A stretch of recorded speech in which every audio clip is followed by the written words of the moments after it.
Welcome to Digitech Dynamo.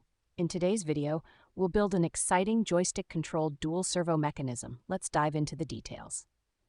For this project, we'll need the following components: 2 servo motors, a joystick module, an Arduino Uno, some connecting wires, a breadboard, optional for connections. Here's the circuit diagram for the project.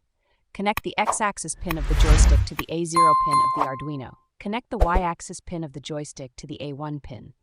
The VCC and GND pins of the joystick are connected to the Arduino's 5V and GND pins.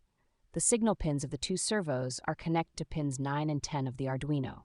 Lastly, power the servos with the Arduino's 5V and GND pins. Pause for viewers to analyze the circuit diagram. Here's the code we'll be uploading to the Arduino. Let's briefly walk through it. We include the servo library, which helps us control the servo motors. We define the joystick pins and initialize the servos to their center position.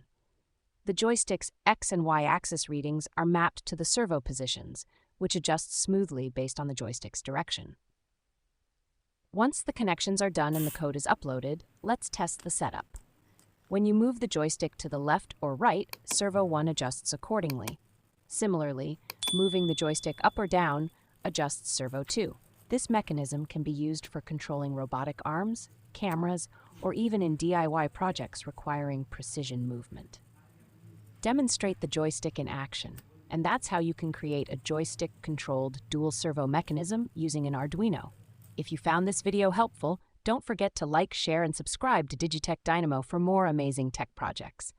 Thanks for watching, and see you in the next video.